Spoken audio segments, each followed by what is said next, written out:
বাহ বাহ, আমার ছেলে কত ভালো কত ভালো, বিড়ি পর্যন্ত হাত দিয়ে ধরে না, পাতা দিয়ে বিড়ি ধরে নিয়ে এসে। বাবাই বাবাই, এই নাও আমার জন্য দোকান থেকে এক প্যাকেট বিড়ি নিয়ে আসো। কাকু 10 টাকার এক প্যাকেট বিড়ি দাও তো। কিরে বাচ্চা, তুমি আজকাল বিড়িও খাও নাকি? না কাকু, বাবার জন্য। আজকালকার ছেলে পেলে তো বাবার নাম করেই দোকান থেকে বিড়ি নেয়। না কাকু, আমি সত্যি বলছি, আমি বিড়ি খাই না। তোমার ঠোঁট দেখলেই বোঝা যায় তুমি বিড়ি খাও, কালো ঠোঁট। কাকু, আমার ঠোঁট ছোটবেলা থেকেই কালো। না না, বিড়ি খেলেই কালো হয়। দাঁড়া কাকু, আপনি কি বিড়ি দেবেন? আমি অন্য দোকানে যাবো।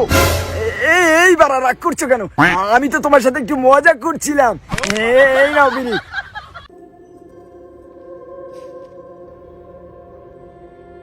দেশলাই হবে না?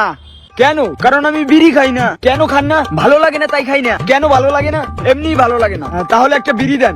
আরে আপনি কি একটুখানি পাগলা চোদা আছেন নাকি? বললাম না আমি বিড়ি খাই না, কিন্তু আপনাকে দেখে তো বিড়ি ঘরের মতো লাগে। দাদা একটা কথা বলবো? হ্যাঁ বলুন। কিছু মনে করবেন না তো? না না, কিছু মনে করবো না। আপনার কাছে কি দেশলাই হবে? হ্যাঁ, আপনি কি আমার চোখের সামনে দিয়ে সরবেন? কেন? দূর বাড়া। আপনি থাকেন, আমি যাচ্ছি। আরে দাদা দাদা, শুনুন শুনুন, ডিসলাইটা দিয়ে যান। আজব লোক মাইরি।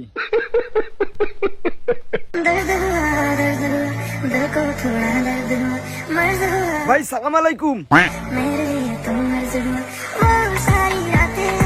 দূর বাড়া, এখন গিয়ে কচু গাছের সাথে কলাই ধরে নেবে, বালের জীবন রাখলাম না।